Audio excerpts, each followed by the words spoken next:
Bonjour à tous, je suis Jérémy Dasport, je suis conseiller aux relations avec les diplômés et je suis très heureux de vous recevoir pour ce nouvel épisode. Le cœur est le moteur de notre organisme. Il a un rôle fondamental sur notre santé.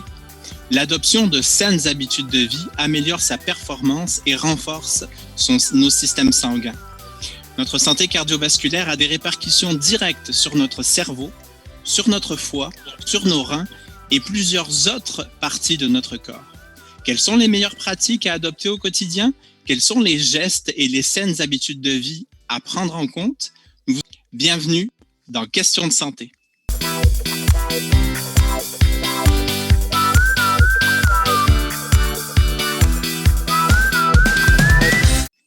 J'ai la chance de recevoir aujourd'hui nos deux invités, donc à savoir le docteur Martin Junot et Madame Valérie Guilbeault. Alors bonjour et bienvenue à tous les deux dans Questions de santé. Bonjour. Martin, vous êtes diplômé de la faculté de médecine depuis 1984. Vous êtes également directeur de la prévention du Centre EPIC de l'Institut de cardiologie de Montréal. Vous êtes professeur au département de médecine de spécialité de l'Université de Montréal et vous avez également reçu de nombreux prix, dont le prix du mérite, donc médecin francophone du Canada en 2011. Et tout récemment, vous venez d'être élu cardiologue émérite 2021 de la part de l'Association des cardiologues du Québec. Martin, on sait que bien manger, ne pas fumer, ne pas boire ou boire avec modération, ce sont des règles clés pour avoir donc un cœur en santé. Mais quels sont les autres facteurs de risque? Et d'abord, je voudrais revenir sur l'alimentation. Quand on dit bien manger, ça se résume quand même assez bien, mais je pense qu'il faut inciter, c'est manger une abondance de fruits et légumes, manger des grains entiers, éviter les sucres ajoutés, très important, donc les boissons sucrées, tout ça. Et idéalement, manger plus de protéines de source végétale. Pas d'éliminer la viande, mais de diminuer et surtout éviter les viandes transformées comme les charcuteries et évidemment les aliments ultra transformés qu'on achète tout fait. J'ajouterais dans ce que vous avez dit, bien manger, ne pas fumer, boire avec modération, évidemment faire de l'exercice, puis on va en parler plus. Je rajouterais le stress, puis on va en parler un peu plus loin. Comment le stress peut nuire à la santé cardiovasculaire, qu'est-ce qu'on peut faire pour le gérer. Et puis, un facteur un peu négligé, c'est le sommeil. Malheureusement, les gens manquent de sommeil, coupent sur leur sommeil et ça a des conséquences. Puis, je voudrais rajouter que si vous avez toutes les bonnes habitudes de vie qu'on vient de mentionner, vous diminuez votre risque d'infarctus du myocarde de 85% en termes absolus, pas relatifs. Alors, c'est énorme, et ça, c'est étude après étude qui montre ça. C'est beaucoup, beaucoup plus efficace, les habitudes de vie, que toutes les médications qu'on utilise en cardiologie, là, qui sont très utiles, mais ça n'arrive pas à autant d'effets positifs que les habitudes de vie. Je vous remercie. À vos côtés, nous avons donc aujourd'hui Valérie Guilbeault. Valérie, vous êtes kinésiologue depuis près de 20 ans au Centre EPIC. Vous êtes membre de l'équipe de prévention secondaire responsable de l'entraînement des patients depuis près de 15 ans et vous donnez régulièrement des formations, conférences dans le réseau de la santé. Vous contribuez aussi à la rédaction donc, de différents ouvrages et vous avez récemment aussi contribué au tournage de nombreuses capsules informatives pour le Centre EPIC. Valérie, on entend souvent dire que notre cœur est un muscle qui s'entretient. Qu'en pensez-vous? Oui, il faut l'entretenir, notre cœur, notre corps, notre cerveau.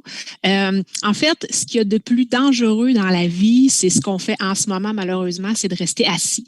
La sédentarité, c'est vraiment le nouveau tabac. C'est responsable d'un décès sur 10 dans le monde, là, presque autant que le tabac et l'obésité. Passer plus de 6 heures par jour en position assise pendant 10 ans diminue notre espérance de vie de 7 ans et ce, même si on est actif à tous les jours. Donc oui, c'est important d'avoir des activités physiques d'intensité modérée qui vont nous essouffler pendant notre journée, mais c'est important aussi de prendre le plus possible des petites pauses dans notre journée. Donc, à toutes les heures, on devrait mettre une alarme sur notre ordinateur juste pour se lever, aller chercher un verre d'eau, monter des escaliers. Donc, d'accumuler des petites minutes d'exercice comme ça, de marcher pour se rendre au travail, de prendre une pause sur l'heure du dîner en vous écoutant quand même. Mais c'est vraiment important d'avoir le plus possible des saines habitudes de vie puis de bouger de façon le plus possible pour, en fait, parce que notre capacité à l'effort, donc la capacité de mon corps à fournir un effort est directement reliée à mon espérance de vie. Donc, la capacité à l'effort, ça représente l'état de santé de mes poumons, de mon cœur, de mes vaisseaux sanguins, de mes muscles, à transporter de l'oxygène puis à l'utiliser pendant un effort. Donc, plus ça, c'est en forme, donc plus je suis en bonne condition physique, plus mon espérance de vie en santé est importante. Donc, c'est pour ça qu'on dit que toutes les activités comptent, toutes les minutes sont importantes. Il n'y a pas des petites minutes d'exercice, il y a des énormes bénéfices pour chaque minute qu'on fait. Fait que c'est sûr que plus on en fait, plus on a des impacts positifs sur sa santé, mais c'est vraiment le message principal, là, c'est de garder en tête qu'il faut bouger le plus possible, autant pour sa santé physique que pour sa santé mentale aussi. Oui, en temps de pandémie, on parle beaucoup de santé mentale, mais je pense qu'en tout temps, on devrait parler de santé mentale pour diminuer l'anxiété, pour diminuer la dépression. Le fait de bouger va libérer des endorphines et c'est un antidépresseur extrêmement puissant. Donc, c'est important là, d'inculquer ça dans sa vie de tous les jours. Effectivement, donc il serait peut-être bon de pouvoir s'activer sur sa chaise et puis de temps en temps se lever, faire quelques exercices entre deux courriels. Absolument. Oui. Puis c'est juste de prendre l'habitude de le faire. Puis c'est un peu comme se brosser les dents. Hein. J'y pense pas quand je me brosse les dents, je le fais. Ben, le fait de faire l'exercice, ça devrait être la même chose. Donc, déjà, de mettre une alarme sur son ordinateur à toutes les heures, puis pas besoin de faire quelque chose là, d'extraordinaire. Je me lève, je m'assois, puis je répète ça 10 fois. Je tourne un peu mes chevilles, mes épaules, je vais me prendre un verre d'eau, puis je fais mon autre heure. Juste ça, ça a des effets sur ma santé. Bon, donc des bonnes pratiques à mettre en place et sans équipement, sans avoir à se déplacer, quoi demander de mieux? On n'a pas le choix de le faire. Absolument. Martin, tantôt, vous disiez qu'il faut avoir donc de bonnes et de saines habitudes de vie pour optimiser sa santé vasculaire. Mais qu'en est-il des prédispositions génétiques? Alors, jusqu'à il y a environ 7-8 ans, on ne connaissait pas bien une nouvelle science qui s'appelle l'épigénétique. Et cette science-là, ces développements-là nous ont permis de comprendre que même si on a de mauvais gènes, par exemple, vos 2 parents ont fait un infarctus, une crise cardiaque avant l'âge de 60 ans, ça vous donne un mauvais, si on veut, un facteur de risque héréditaire important.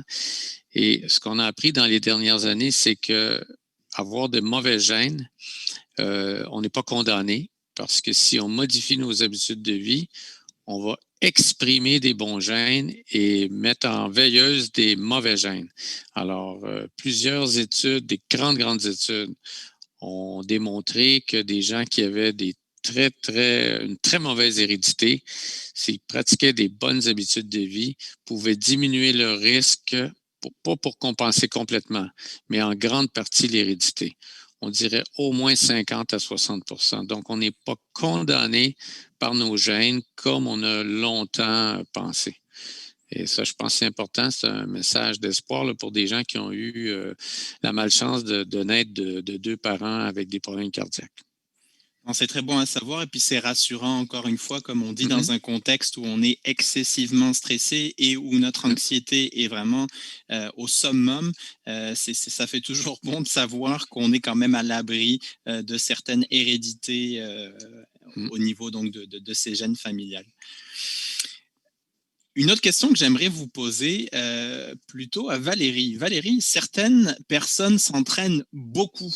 Il y en a beaucoup de personnes, justement, ont peur de la sédentarité et se disent « en télétravail, mon Dieu, je vais prendre énormément de poids, je vais perdre de ma masse musculaire. » Mais est-ce qu'on ne pourrait pas avoir peur, justement, de tourner un peu cette tendance-là à l'excès et d'en faire trop? Est-ce qu'il y aurait un juste milieu? Ben, le juste milieu, en fait, provient quand on arrive à maintenir nos habitudes de vie à long terme.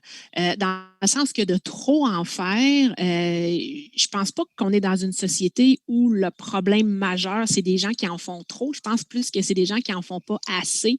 Mais encore là, moi, comme je dis toujours, c'est important de se poser la question quand on fait quelque chose, quand on fait une activité physique, est-ce que je vais être capable de garder ce rythme-là jusqu'à la fin de mes jours? C'est sûr que là, oui, en temps de pandémie, on dit je vais engraisser, mais le rôle de l'exercice en perte de poids, il est de l'ordre d'à peu près 20. Donc, 80 va provenir de mon assiette. Puis, il y a d'autres choses. C'est assez complexe, la perte de poids. Mais ça demeure que oui, je ne veux pas perdre ma masse musculaire, mais comme je vous disais tantôt, ce que je veux le plus possible, c'est de garder mes changements pour le reste de mes jours. Donc, oui, des micropauses, je pense que c'est quelque chose qui s'insère facilement. Puis, c'est d'avoir des attentes réalistes, puis d'avoir un agenda réaliste aussi de nos activités physiques. Ça ne donne rien là, que je sois hyper actif pendant 2 mois, puis après ça, j'arrête parce que je suis fatiguée, j'ai des blessures, puis j'abandonne. Parce que les bénéfices de l'exercice sont là tant que je fais de l'activité physique. Donc, dès que j'arrête d'être actif, ben, les bénéfices se retirent tranquillement. Puis ça, je ne veux pas ça. Donc, c'est important aussi de se demander pourquoi moi je veux être actif au-delà de la perte de poids, d'aller trouver quelque chose de très personnel à soi, une motivation intrinsèque qui va faire en sorte que ça va me pousser à faire de l'exercice à chaque fois. Parce que la pire chose qu'on peut faire, c'est de se demander, ça me tente-tu de faire de l'activité physique? La majorité du temps, on va dire, ah non, je suis occupée, je suis stressée, il pleut, il vente, j'ai pas le temps. Donc, les excuses viennent souvent là, quand vient le temps de faire de l'activité physique. Donc, c'est important de le planifier puis que ça dure dans le temps le plus possible. Puis aussi d'avoir un discours intérieur positif, de s'encourager là-dedans. Donc oui, ça se peut qu'il y ait des journées que je fasse moins d'exercice, ben je vais me reprendre le lendemain, mais toujours en gardant en tête que je veux bouger le plus possible parce qu'il n'y a rien de plus dangereux, comme je vous disais en début, que de ne pas faire d'activité physique. Puis on a vraiment un pouvoir sur sa santé. Puis c'est important de prendre ce pouvoir-là puis de changer nos habitudes de vie pour améliorer sa santé globale puis diminuer son risque de maladie. Absolument. Donc, le maître mot, ce serait la constance, entre guillemets. Absolument. La constance, le plaisir aussi, de trouver du plaisir dans ce que je fais, parce que si je trouve ça désagréable, ça ne durera pas dans le temps.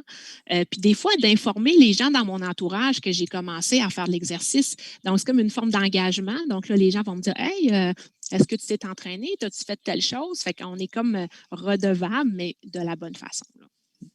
D'accord, merci. On l'a dit, la circonstance actuelle nous amène à travailler sous pression, à travailler en immersion constante dans un bain de stress. Et est-ce que ce stress peut nous mettre à risque de développer éventuellement un AVC? Et si oui, ben, comment s'en prémunir? En fait, depuis au-delà de 50 ans, il y a une foule d'études qui ont montré que le stress chronique, le stress qu'on vit tous les jours, puis en excès, peut augmenter le risque, augmente le risque d'infarctus surtout, encore plus que d'AVC. Et puis, on sait depuis 7-8 ans là, que c'est probablement du même ordre que l'hypertension ou l'obésité. Donc, c'est pas négligeable parce que le stress de façon chronique, ce que ça fait, ça libère je ne veux pas être trop technique, mais l'adrénaline, la noradrénaline qui fait activer le cœur, monte la pression, mais ça augmente aussi le cortisol qui va augmenter la glycémie, donc favoriser le diabète, et ça diminue l'immunité, ça augmente l'inflammation, donc on a un état inflammatoire. Là, il y a une foule d'effets négatifs par le stress chronique. C'est sûr que c'est normal de vivre un peu de stress dans notre travail, même on s'ennuierait s'il n'y avait aucun stress. Le problème, c'est quand il y en a tout le temps et que c'est mal géré, là, ça devient nuisible. Le grand problème pour nous en clinique, quand les patients me disent, moi, c'est pas rare qu'un patient me dise, moi, je fais tout bien, là. Je mange bien, je fais mon exercice, je ne fume plus, etc. Je bois peu, un verre de vin de temps en temps, mais je suis très stressé. Puis, effectivement, la recette elle n'est pas facile, comment gérer le stress. Nous, on a essayé toutes sortes de méthodes. Et puis, ce qu'on a retenu il y a maintenant une vingtaine d'années, c'est on utilise la méditation pleine conscience ou le yoga ou le tai chi. Et ce qui est bien avec la méditation maintenant, avec YouTube, avec l'Internet, c'est que vous n'avez pas besoin de vous inscrire à des cours compliqués, aller dans un centre zen. Bon, vous pouvez le faire, là, mais c'est pas tout le monde qui veut faire ça. Alors moi, je suggère aux gens, vous ouvrez YouTube, vous cliquez Christophe André, par exemple, qui est un psychiatre français qui a écrit des best-sellers qui sont excellents. C'est un psychiatre qui a 30 ans d'expérience dans la gestion du stress et vous laissez guider par ses vidéos. Alors, vous faites Christophe André, méditer, et puis là, vous allez voir des séries de vidéos. Il y en a de 2 minutes, de 1 heure, de 15 minutes. Vous choisissez, dépendant du temps que vous avez. Et puis, rapidement, vous allez prendre goût à faire ça. Alors, au début, moi, il y a plein de gens qui me disent « Ah, je suis pas capable de méditer, les pensées tournent, tout ça. » Mais tout le monde peut, là. Et puis, vous commencez, moi, je dirais 2 minutes. Puis, vous répétez, c'est bien de le faire quelques fois, 2 minutes. Puis, quand vous y prenez goût, vous allez vous rendre compte que vous avez fait une demi-heure sans même vous en rendre compte. Et ça a beaucoup d'effets pour apaiser. C'est pas une méthode pour oublier le stress comme, je sais pas moi, aller voir un film. C'est vraiment une méthode qui fait que vous êtes conscient de votre corps, vous êtes conscient de l'état dans lequel vous êtes, parce que souvent, on s'en rend même pas compte, qu'on est crispé, tout ça. Et là, vous vous rendez compte comment vous êtes et tranquillement, avec la respiration, vous allez voir vos pensées, etc. Et je ne vais pas donner un cours là-dessus, mais Christophe André le fait très bien. Je dis Christophe André, il y en a d'autres. Hein. Il y a Mathieu Ricard, le moine bouddhiste, qui est un Français, qui a un background scientifique, qui a fait un PhD en biologie cellulaire, mais qui est maintenant un moine bouddhiste, puis il y en a en anglais. Alors maintenant, il y a plein d'applications aussi pour téléphone Android ou iPhone de méditation, la plupart gratuites. Alors j'encourage les gens à faire ça parce que vraiment, le stress, c'est omniprésent. J'ai rarement vu un patient qui me dit que lui, il n'y a pas de stress. Même à la retraite, même quand tout va bien, les gens, on dirait qu'ils n'arrivent pas à surmonter là, chaque petit problème de la vie prend des proportions. Ouais.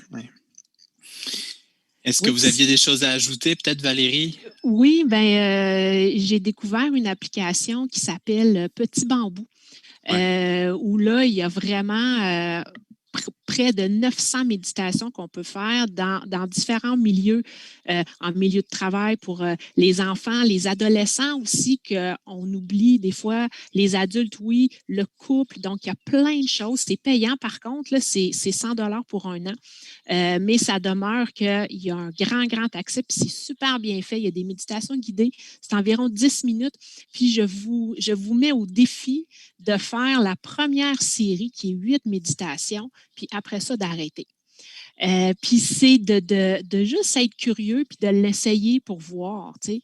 Puis la même chose pour les exercices de type yoga avec nos patients à la clinique de prévention secondaire. Quand on a commencé à faire ce type d'exercice-là, les gens disaient, voyons donc, ça n'a pas de bon sens. Mais tranquillement, ils ont commencé à ressentir les bénéfices. Donc, il faut se donner la chance de le découvrir. Puis comme je vous dis, juste de faire 7-8 séances, puis après ça, vraiment, là, vous allez prendre goût. Merci beaucoup.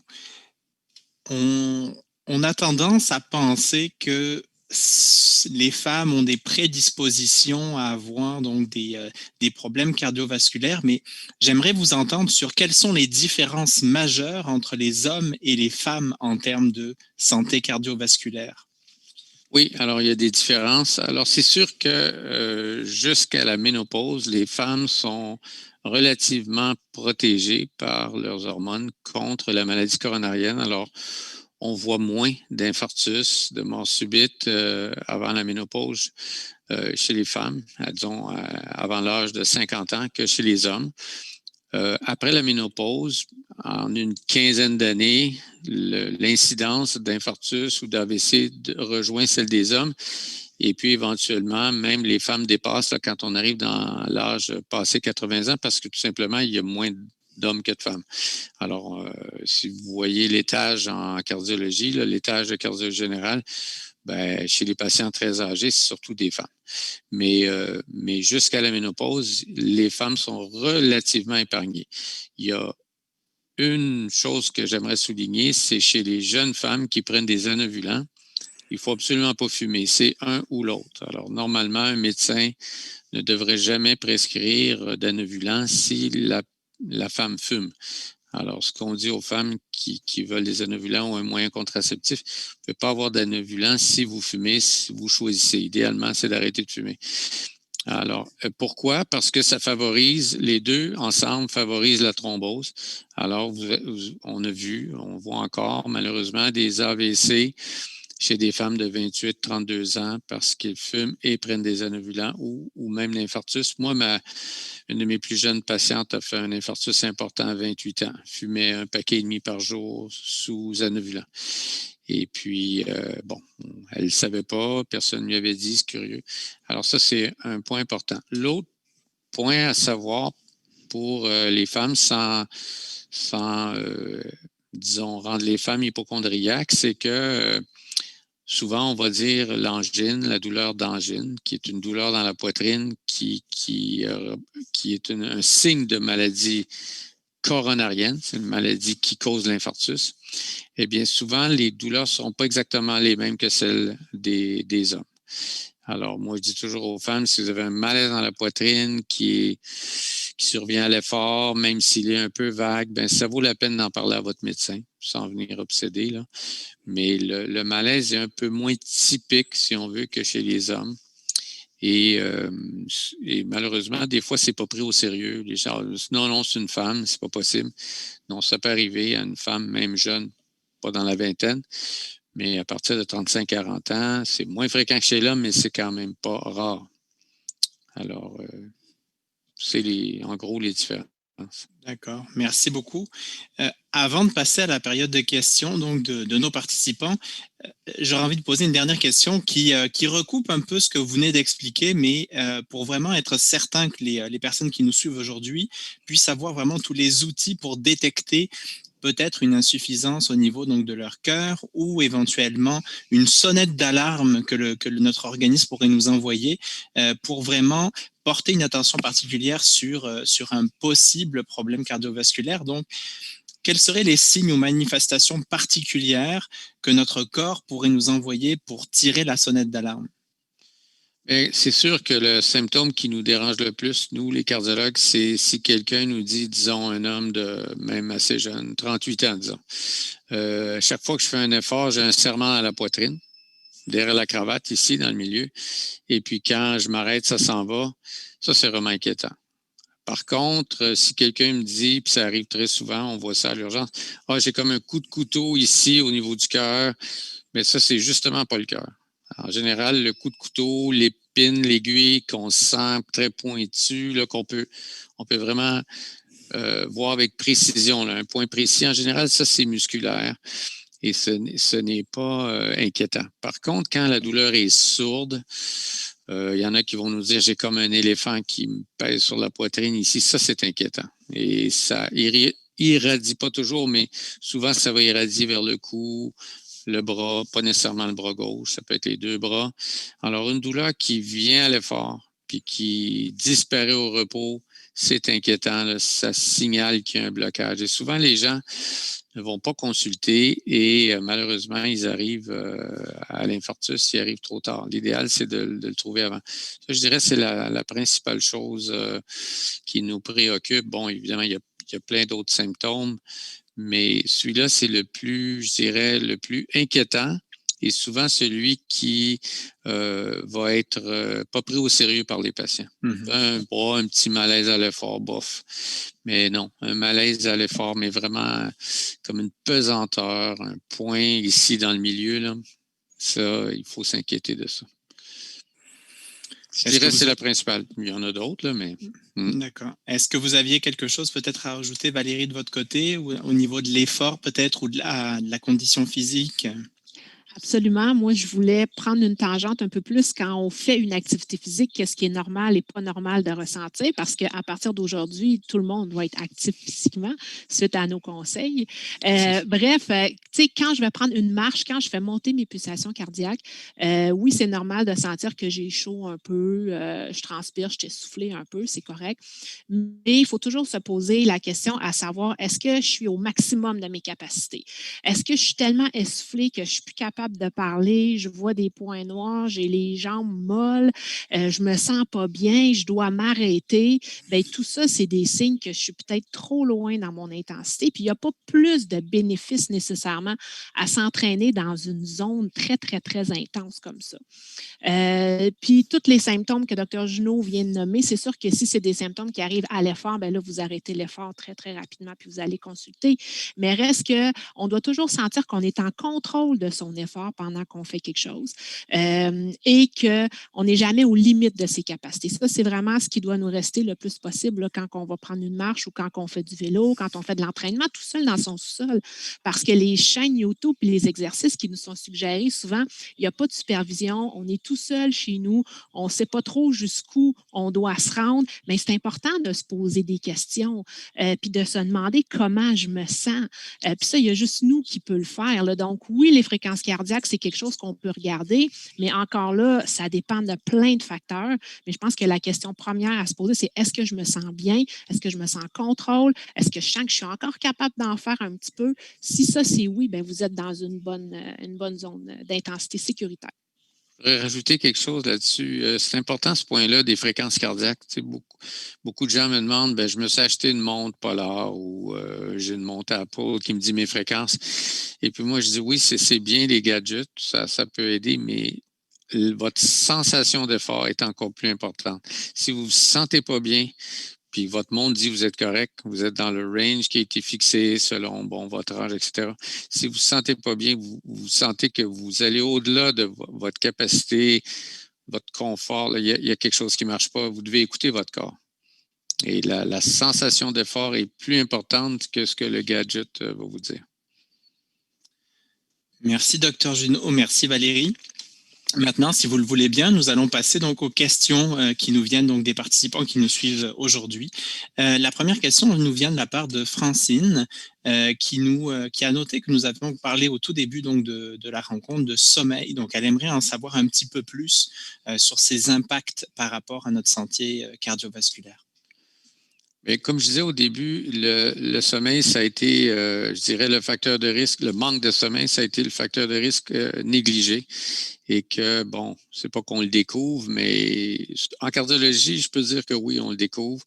Il n'y a pas eu beaucoup d'études. Les pneumologues sont habitués d'étudier le manque de sommeil à cause de l'apnée du sommeil, comme vous savez. Mais en cardiologie, on s'était moins intéressé à ça. Et là, depuis quelques années, il y a des grandes études qui ont regardé le nombre d'heures de sommeil, le manque de sommeil, etc., et la santé cardiovasculaire. Et on voit que les gens qui ne dorment pas assez, puis là, on peut revenir, c'est quoi pas assez, ont plus de risques cardiovasculaires.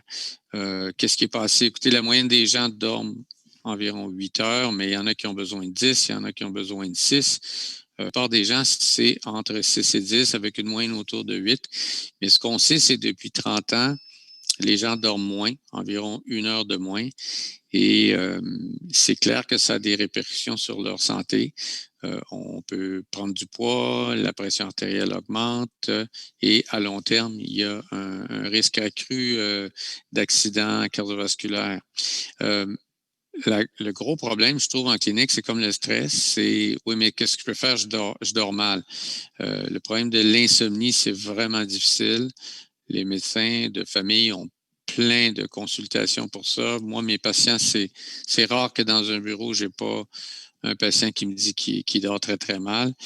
La tentation de prescrire un somnifère, il faut se retenir un peu parce que ce n'est pas la solution. Surtout en prenant de l'âge, un somnifère pris tous les jours, ça a des effets sur la cognition, la mémoire, etc. C'est pas recommandé, à moins d'être vraiment pris. C'est pour une petite période, là, ça peut aller. Puis encore, il faut bien les choisir. Alors, je suis vraiment pas un expert en sommeil, là, mais bon, les conseils d'usage, c'est pas d'être à l'ordinateur jusqu'à avant de se coucher. Les écrans stimulent beaucoup et c'est mieux dans l'heure, au moins l'heure avant de se coucher, de ni regarder la télé, ni les écrans d'ordinateur ou le téléphone, lire un livre plutôt là, pour s'endormir. Et puis l'exercice, je ne sais pas ce que Valérie en pense, mais aller s'entraîner juste avant de se coucher, en général, on a de la misère à s'endormir. En tout cas, moi, c'est comme ça. J'aime mieux m'entraîner beaucoup plus tôt que pas tard en soirée, en tout cas. Mais ce n'est pas un problème facile. C'est comme le stress. Et c'est un problème qui, je pense, il va y avoir beaucoup, beaucoup plus d'efforts de recherche puis de travail pour aider les gens à régler le problème d'insomnie, qui n'est pas un problème facile. On a une autre question. Donc, on nous demande quel est l'impact de l'hormonothérapie de substitution sur les risques cardiovasculaires après la ménopause? Oui, alors là, ça, c'est un très grand sujet. Alors, pendant très longtemps, il y avait des études épidémiologiques qui tendaient à suggérer que l'hormonothérapie pouvait prévenir les maladies cardiovasculaires. Là, je vous parle il y a longtemps. Et puis, il y a beaucoup de médecins qui prescrivaient l'hormonothérapie, pas tellement pour le confort des femmes après la ménopause, pour diminuer les symptômes de ménopause, mais en disant même que ça a un effet préventif. Et puis, mais il n'y avait pas d'études rigoureuses, ce qu'on appelle randomisées, c'est-à-dire la moitié des femmes prennent l'hormonothérapie, après l'autre moitié prend un placebo, puis personne ne sait ce qu'il prend. Alors finalement, ça a été fait aux États-Unis il y a plusieurs années, une quinzaine d'années, puis à notre grande surprise, en fait, tout le milieu médical a vraiment été très, très surpris parce que ça avait l'effet inverse. C'est qu'on s'est aperçu que ça augmentait en fait le risque d'accident cardiovasculaire, l'hormonothérapie. Ceci dit, le risque absolu, il est minime. Alors moi, quand je parle à des femmes en prévention qui ont énormément de symptômes après la ménopause, puis qui voudraient prendre l'hormonothérapie, mais qui ont peur à cause du risque cardiaque, je leur dis, écoutez, il faut regarder le risque-bénéfice. Et puis, dans votre cas, vous avez tellement de symptômes. Je pense que si votre gynécologue vous en a prescrit, dans votre cas, ça ne m'inquiète pas. Bon, c'est sûr que si la femme a fait un infarctus, on va pas le prescrire, ou si on le fait, on va surveiller de très près. Mais ce qu'on voit souvent, malheureusement, c'est des femmes qui s'en privent parce qu'ils pensent que le risque est trop élevé de faire un accident. Il faut savoir que le risque, il est là, mais il est très, très, très faible. Alors, mais ça ne protège pas. Ça, au moins, on a réglé ça parce que pendant longtemps, je vous dirais jusqu'aux années 2000, on pensait que l'hormonothérapie protégeait comme elle protège avant la ménopause. Alors, c'est un peu curieux que les hormones synthétiques, si on veut, ne protègent pas alors que les hormones endogènes de la femme la protègent. Mais après la ménopause, ça ne protège pas. Mais le risque est minime. Donc, quand ça vaut la peine, on ne le contre-indique pas du tout. Merci. On a une question qui nous vient de Annie qui nous demande, y a-t-il des exercices physiques qui ont un meilleur impact que d'autres concernant la prévention des risques des maladies du cœur? Ben, le meilleur exercice, c'est celui que vous allez faire pour le restant de vos jours. Donc, ça peut être de la marche, ça peut être du vélo, ça peut être de la natation, peu importe une activité qui va vous essouffler un peu, que vous allez apprécier, que vous allez pouvoir garder dans le temps. À ça, vous ajoutez des exercices de musculation encore là qui vont vous plaire. Mais non, il n'y en a pas un meilleur que l'autre. L'important, c'est juste de le faire. Oui, je voudrais rajouter que pendant longtemps, on a un peu boudé la musculation en disant oh, ça, c'est pas bon. Tout ce qui est bon, c'est ce qui est aérobique. On marche, course, natation, mais la musculation, ça sert à rien.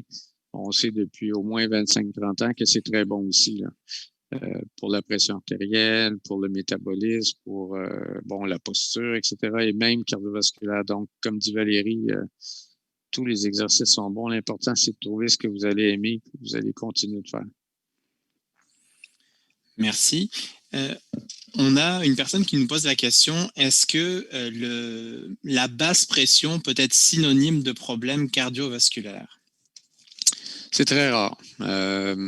Moi, quand quelqu'un me dit je fais de la basse pression, mon médecin m'a dit que je fais de la basse pression, puis effectivement, à l'examen, on voit, disons, qu'elle a 95 sur 70, ben c'est bas. Hein, la moyenne, c'est l'idéal, c'est 110, 120 sur 80.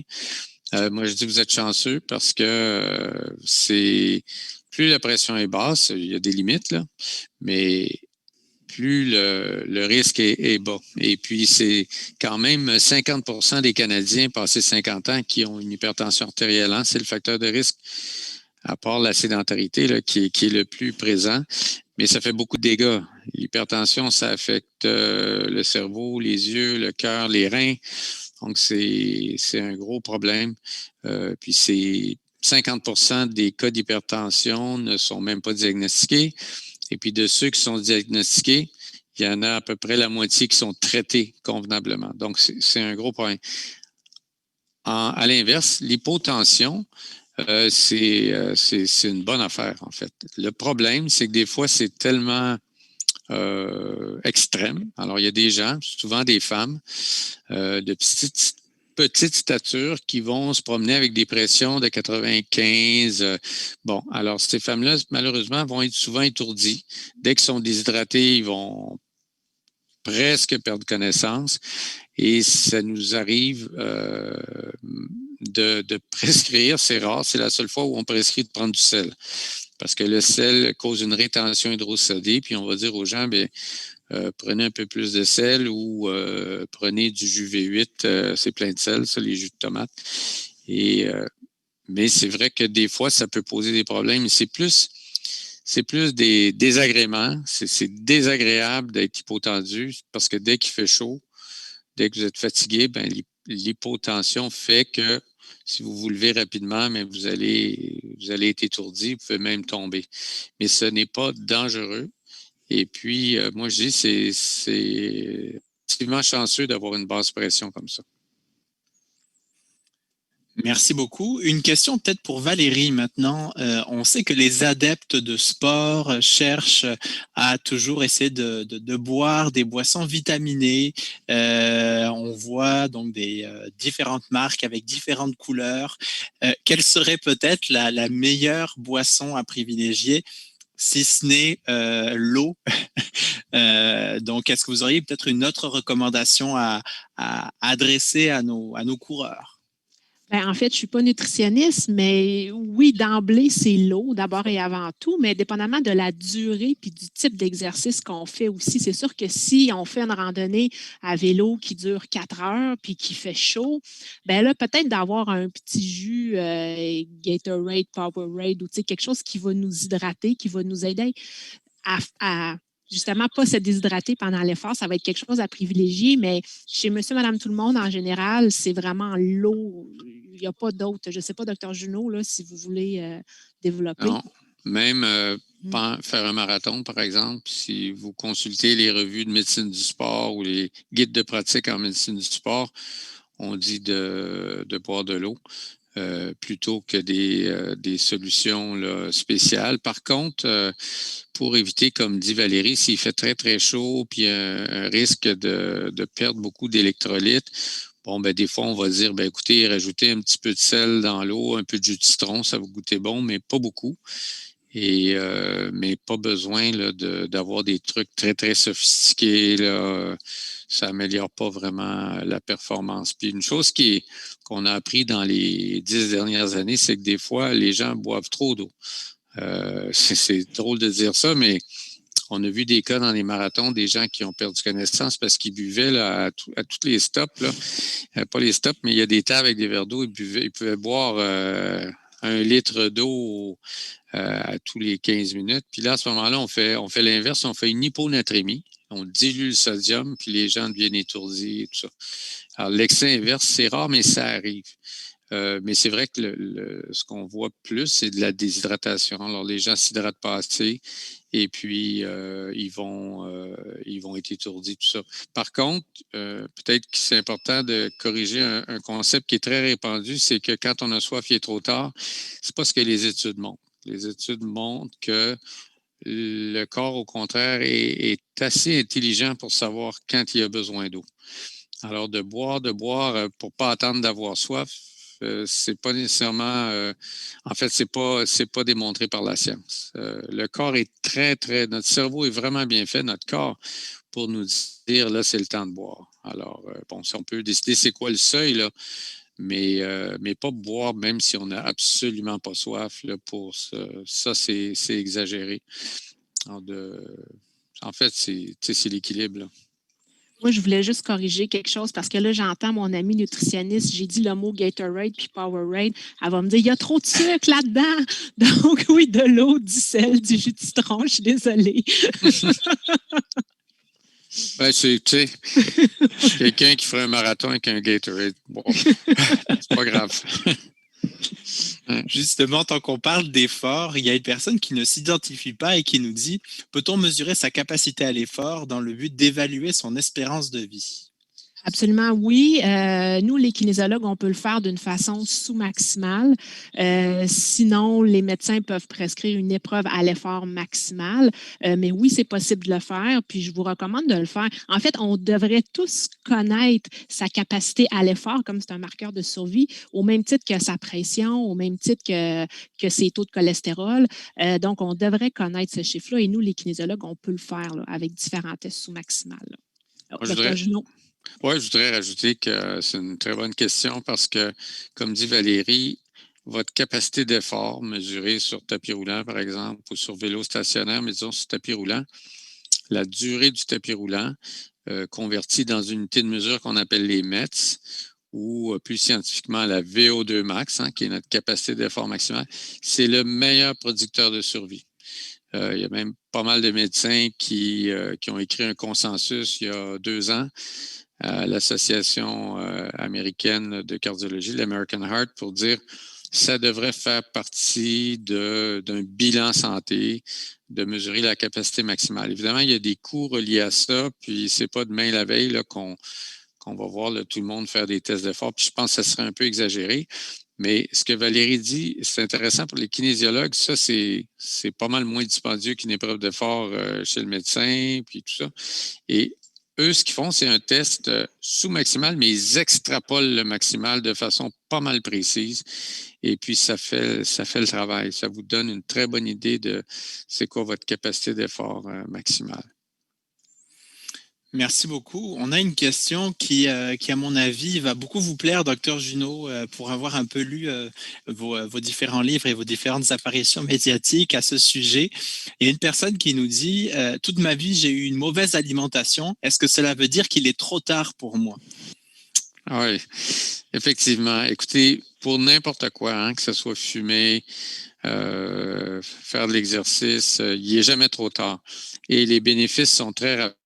Par exemple, si vous mangez de la malbouffe, vous êtes chez McDo 4 fois par semaine ou ailleurs, et puis vous dites non, là, je vais cuisiner moi-même, je vais manger des fruits et légumes, des grains entiers, tout ça, je vais couper les sucres, vous allez voir un effet très, très rapide. Je dirais là, en quelques jours, quelques semaines. Puis si on mesurait la réactivité de vos artères, il y a des tests en clinique où on peut voir la santé vasculaire là, de façon non invasive, c'est-à-dire avec des mesures d'écho, etc. On peut voir une amélioration. En recherche, on le voit en quelques semaines.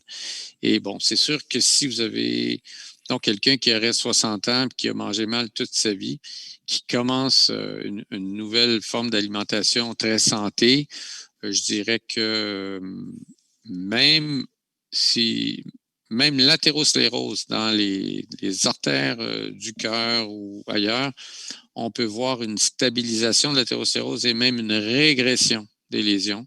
Ça, on le sait depuis le début des années 90, ça a été démontré. Quelqu'un qui adopte une alimentation très santé, très riche en fruits et légumes, etc., va voir non seulement l'athérosclérose s'arrêter, mais se renverser. Donc, il n'est jamais trop tard et il y a certains des effets qui sont très rapides. L'effet sur la coagulation du sang, par exemple, c'est c'est quelques heures, ou plus 2-3 jours. L'effet sur la pression est très rapide. Manger moins de sel. Évidemment, vous allez perdre du poids, vous allez diminuer la pression, vous allez améliorer le diabète, vous allez améliorer la glycémie. On sait maintenant qu'on peut guérir, entre guillemets, le diabète. On n'aime pas utiliser le mot guérir, mais on peut obtenir des rémissions du diabète de type 2 par un changement d'alimentation, une perte de poids. Et évidemment, si on rajoute l'exercice, encore plus. Alors là, on est en train de s'apercevoir que il y a beaucoup de maladies qu'on pensait incurables ou irréversibles qui le sont. Alors, c'est ça. Il n'est jamais trop tard. Même chose pour la cigarette. Hein. Vous arrêtez de fumer, même si ça fait 50 ans. En 24 heures, vous commencez à avoir des bénéfices. Il n'est jamais trop tard. Non. On a une personne aussi qui nous pose la question par rapport à la médication, par rapport à la tension artérielle. On a pu voir dans la presse parfois de la mauvaise information ou des choses un peu controversées. Donc, on nous pose la question, quelle est votre position par rapport à ça? Qu'en pensez-vous? La médication pour l'hypertension, est-ce que j'ai compris? Oui. Ben, écoutez, l'hypertension, la première chose à faire, d'abord, il faut savoir le niveau. Disons que la pression, on dit aux gens qui ont des problèmes de pression, l'idéal, c'est de la prendre à la maison. 135-85, hein, 135 pour la systolique, le chiffre du haut, 85 pour la diastolique, le chiffre du bas. Ça, c'est la pression c'est la limite supérieure de la normale. Alors, si vous avez 150 sur 100, ce qui est très, très fréquent, là, bon, il faut baisser ça. Alors, première chose à faire, c'est diminuer beaucoup le sel. Pas seulement le sel qu'on rajoute, mais le sel dans les aliments. Alors, il y a plein d'aliments qui sont très salés. Le pain, malheureusement, c'est la première source de sodium chez les Québécois, c'est le pain. Pas parce qu'il y en a tant que ça dans le pain, mais on en mange beaucoup. Alors, moi, je dis aux gens, vérifiez si vous êtes capable d'avoir des pains où il y a moins de sel. Il y en a toujours un peu, mais moins de sel. Le fromage a pas mal de sel. Bon, les charcuteries, tout ça, on évite ça. Alors, on essaie d'améliorer, diminuer l'apport en sel. Ensuite, idéalement, perdre du poids, faire de l'exercice. Et puis, si malgré tout ça, la pression demeure élevée, malheureusement, c'est fréquent, bien là, il faut prendre une médication parce que à long terme, 5 ans, 10 ans, l'hypertension va attaquer une foule d'organes, les reins, les yeux, le cerveau et le cœur. Alors, avant que l'hypertension, on ait des bons médicaments pour la contrôler, des bons médicaments avec peu d'effets secondaires. Si on se reporte là, dans les années 50-60, il y avait énormément de gens qui devenaient aveugles parce qu'il y avait des rétinopathies, des maladies de la rétine dues à l'hypertension qui font, si on veut, éclater ou en tout cas détruire les vaisseaux de la rétine. On avait des ACV, des accidents vasculaires cérébraux chez les jeunes. On avait de l'insuffisance rénale beaucoup plus. Donc, il n'y a pas de controverse pour le traitement de l'hypertension avec les médicaments. Puis maintenant, il y en a tellement. C'est probablement la maladie de toutes les maladies chroniques pour laquelle on a le plus de traitements. Et puis, s'il y en a un qui donne des effets secondaires, on a plein d'autres pour essayer. Là où il y a une petite controverse encore, c'est chez les gens très âgés. Est-ce qu'on doit appliquer les mêmes normes? 80 ans et plus. Il y a une étude qui s'appelle l'étude Sprint qui a été publiée 3-4 ans qui dit oui, il faut appliquer les mêmes principes 130, 80. Moi, je ne suis pas d'accord avec ça. J'ai des patients très âgés, 87 ans, 88 ans. Si on les maintient à ces chiffres-là, ils tombent sans arrêt.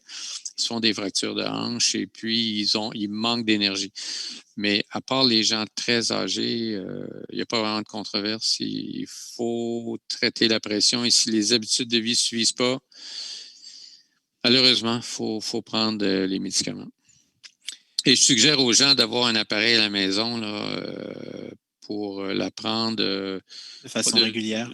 Oui, il ne faut pas devenir fou, la prendre 4 fois par jour puis noter ça partout, là, mais à différentes heures de la journée, prenez peut-être 3-4 fois par semaine, puis vous allez vite connaître votre pattern. Oui, puis j'imagine qu'aussi il y a des sites spécialisés sur lesquels on peut trouver peut-être des appareils aux normes. Oui, puis si vous allez dans une pharmacie, là, puis vous demandez des appareils à pression pour 70, 80, maximum 100 $. Vous allez trouver des très bons appareils. Moi, je suggère aux gens, achetez-vous un appareil qui se connecte au mur avec une prise murale, là, pas qui marche à batterie, parce que vous allez changer les batteries tout le temps. Là. Ça revient cher et ça pollue. Et puis, ils sont 5, 6 ou 10 $ de plus cher quand ils sont à connecter dans le mur. Là. Il y a plein de marques, hein, Home Run, il y en a plein. Merci beaucoup. Peut-être une dernière question avant donc de nous quitter. On a une personne qui nous demande, donc Nathalie, si on l'on fait de l'insuffisance cardiaque, est-ce qu'il y a possibilité de renverser la vapeur par une saine alimentation et une activité physique soutenue? Écoutez, je vous ai parlé tantôt de renverser la maladie coronarienne, qui est l'athérosclérose. Les dépôts d'athérosclérose peuvent progressivement diminuer avec le temps. Pour l'insuffisance cardiaque, c'est pas du tout la même chose. C'est le muscle cardiaque qui est faible. Alors, ce qu'on peut faire, par contre, on ne peut pas le renverser vraiment, mais on peut améliorer deux choses. On peut améliorer quand même avec l'exercice régulier toute la réponse de l'organisme en périphérie. Par exemple, les muscles, chez quelqu'un qui a de l'insuffisance cardiaque, les muscles des jambes, des bras, deviennent paresseux parce que les gens ont tendance à moins faire d'activité physique, ce qui fait qu'ils consomment plus d'oxygène, ils demandent plus d'oxygène, donc ils font pomper le cœur plus. Et la personne qui est insuffisante cardiaque, ça devient un cercle vicieux. Alors, si la personne avec insuffisance cardiaque s'entraîne régulièrement, en général, ça prend une certaine supervision par des kinésiologues, des médecins, bien, vous allez vite voir une grande amélioration de la capacité d'effort, une diminution de l'essoufflement. Et maintenant, c'est reconnu comme un traitement de l'insuffisance cardiaque de faire de l'activité physique. Est-ce qu'on va vraiment améliorer la pompe? Pas tant que ça, mais on va surtout améliorer tout le reste du corps pour éviter le cercle vicieux. Et puis, on voit souvent des patients qui arrivent en insuffisance cardiaque une fois qu'ils sont stabilisés, qui ont vraiment une mauvaise capacité d'effort. Ils peuvent doubler leur capacité après 2-3 mois d'entraînement.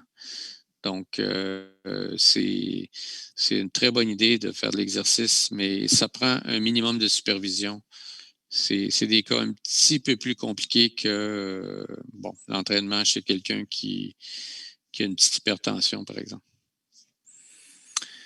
On a peut-être une dernière question parce qu'il y a vraiment deux personnes qui nous ont posé la même question et qui s'attendent à avoir une réponse concernant les statines. Ah. Donc, c'est rare que je m'en sauve. Voilà. Là, on a plusieurs personnes qui nous posent la question, donc je pense que on attend une réponse de votre part, Dr Gino. Écoutez, la réponse, puis souvent, mes collègues disent que je suis pas assez, que j'ai pas assez bien précisé ma pensée, fait que je vais vraiment me forcer là. Alors, la statine, c'est pour traiter le cholestérol, on s'entend, cholestérol élevé. Et puis, il y a deux grandes catégories. Chez des gens qui ont une maladie cardiaque, qui ont fait un infarctus ou qui ont eu des pontages, une angioplastie, il n'y a pas de doute que il n'y a même pas de question, il n'y a pas de controverse. Il faut prendre la statine en plus d'une modification là, des habitudes de vie là, importantes.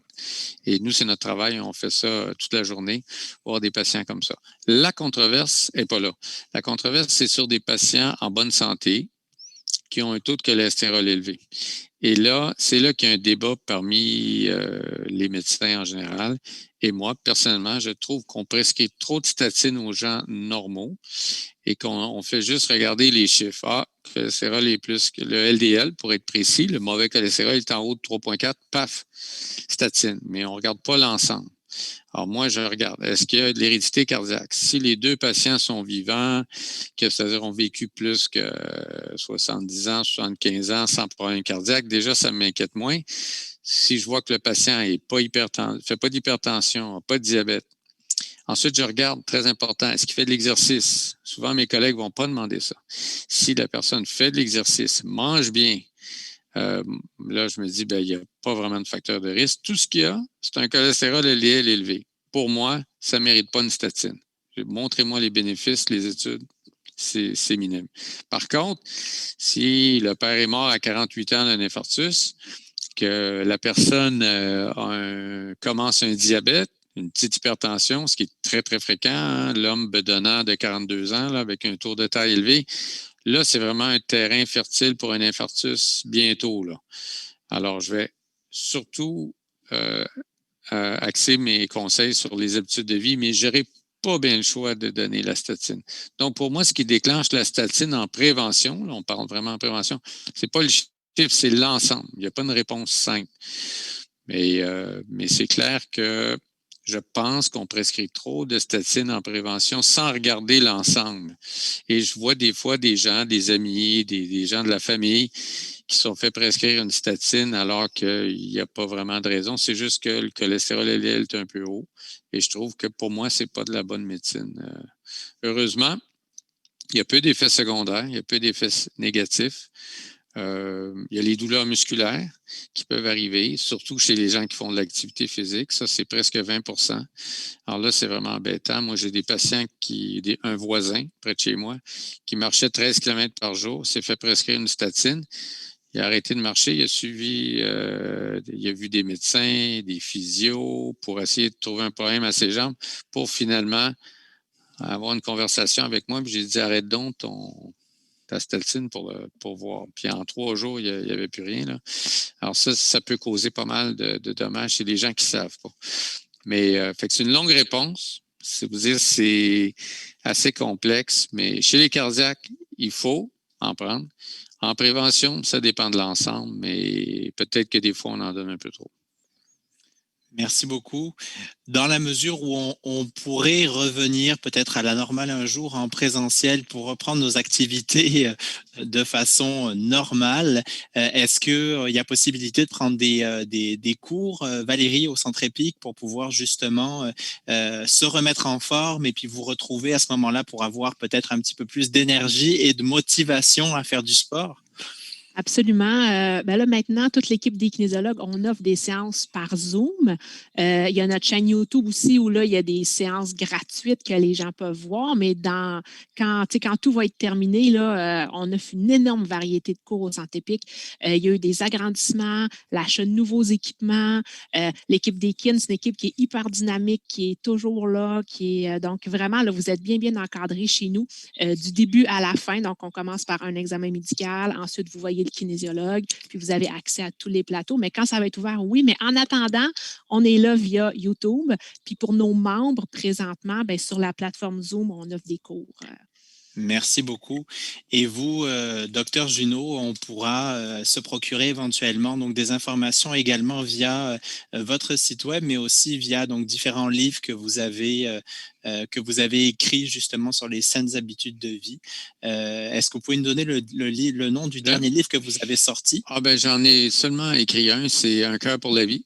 Un cœur pour la vie, excusez-moi. Et puis, qui est chez Trécarré. Puis, moi, j'invite les gens à aller voir l'Observatoire de la prévention de l'Institut de cardiologie. Vous pouvez googler Observatoire de la prévention, Institut de cardiologie ou Observatoire prévention, tout en un mot, .org. Et puis là, on a au moins 150 articles avec des hyperliens. Alors, ça va de tabagisme, cigarettes électroniques, alimentation, chocolat noir, vin rouge, l'exercice, prévention de la démence. Tous les sujets sont abordés. On en publie un à peu près par semaine. Merci, Dr Junot. Merci, Valérie Guilbeault, d'avoir été des nôtres aujourd'hui. Merci à vous tous de nous avoir suivis à distance et à très bientôt pour un autre épisode de Questions de santé.